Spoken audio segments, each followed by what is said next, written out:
Mga boss, senator who did not sign resolution condemning Chinese embassy's statement versus PH official. So, sa 24 ng mga senators, mga boss, so ito yung siyam na may utak, mga boss, at hindi pansarili lang ang kanilang iniisip, kundi kapayapaan, katahimikan, kapakanan ng bansang Pilipinas at para sa mamamayang Pilipino.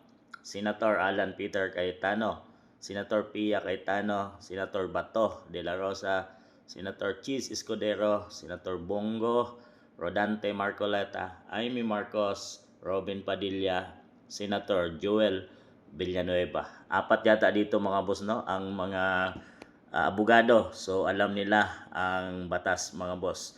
So yung ibang mga senators ay nag-iingay lang. Akala mo kung sino at matapang sila, mga boss. Dahil isa din ito, mga boss, no, sa dahilan kung bakit nalilihis ang atensyon ng sambayan ng Pilipino tungkol sa flood control corruption nangyari sa ating bansa. Nag-iingay sila ng ibang mga boss. Itong Chinese ang ginamit nila para persona non grata or gusto nilang palayasin yung Chinese embassy dito sa ating bansang Pilipinas. Nila inisip, mga boss, na yun ay magdudulot o magkukos ng tensyon laban sa dalawang bansa, ang ugnayan ng Pilipinas at China. Ang tatapang ng to, mga boss, pero hindi nila iniisip kung ano ang maging may dudulot nito sa ating bansang Pilipinas. Iba ang China, malakas ang China, gusto pa nga nila girahin, mga boss, pero di natin kaya ang China. So kung ganon, kaya naman nilang umalis, pero apektado din ang mga OFW nating kababayan na nasa China. So vice versa, mga boss, hindi kakayanin ng Pilipinas dahil malaking bansa ang China, mga boss. So di sila maapektuhan dito.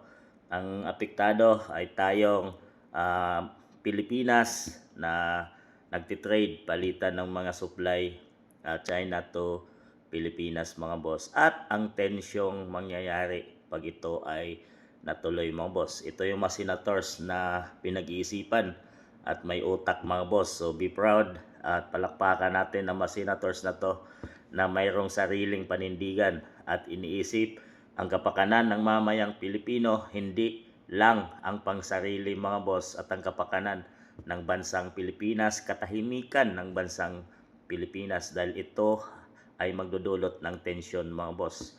So ang tatapang ng mga yon, mga Tulfo brothers at yung Senator Soto, yan, mga boss, marami sila doon at siyam lang ang hindi sumang-ayon at talagang ang tatapang nila, di sila nag-iisip kung ano magiging kapalit nito. So be proud sa siyam na to, mga boss, na senators na talagang may panindigan sa ating bansang Pilipinas at sa mamayang Pilipino.